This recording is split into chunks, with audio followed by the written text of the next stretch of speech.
કેટલા 80 કરોડ. મને એ જ કહું છું, આપણે વાસ્તવિકતાને ચેક જ કરતા નથી.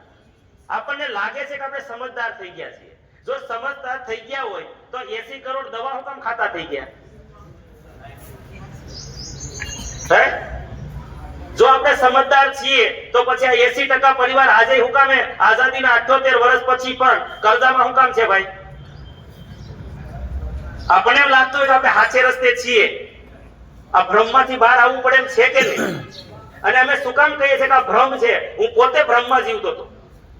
ન દાદાનું કમાયેલું કઈ વધ્યું, ન બાપાનું કમાયેલું વધ્યું, ન અમારા ત્રણેય ભાઈનું કમાયેલું કઈ વધ્યું.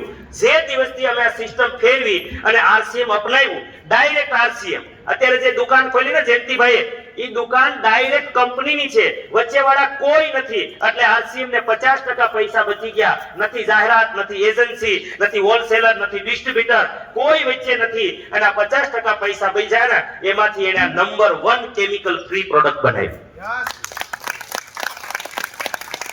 રીઝનેબલ રેટમાં આપી. ઈ જ પૈસામાંથી આરસીએમ કોઈ એવું નથી કે તું બીજાના ખિસ્સામાંથી તૈયારી કરી, બીજેથી કમાઈને અહીંયા સેવા કરી. એવું નથી. એને અદ્ભુત સિસ્ટમ બનાવી, અદ્ભુત. ડાયરેક્ટ કરી દીધું. સૌથી વધારે પૈસો આપણો લૂંટાતો હતો ને, એ પૈસો જ બંધ કરી દીધો. જેમ કે નદીને તમે રોકો ને પાણી દરિયામાં જાય, દરિયામાં ગયેલું પાણી કોઈના કામમાં આવે ખરું?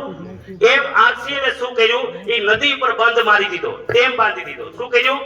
આ નદીમાં જે કઈ પાણી જતું હતું એ ડેમ મારી દીધો અને આ પાણી એકઠું થયું, આ ડેમમાં ભરાણું. પછી જેને જેને આરસીએમ નું કાર્ડ કઢાવ્યું એને કેનાલ નું પાણી કનેક્શન મળી ગયું. Hello, simple. આટલું સરળ છે, એમાં કાંઈ અઘરું નથી. આ દેશી હિસાબ છે. હું તો ખેડૂત છોકરો છું, બીજું આવું આવડે? આપણને બહુ ભણેલા જેવું આવડે? ઘણી વાર એમ થાય ન ભાઈનો સારું થયું તો આ લાભ ન મળે. મશીન બની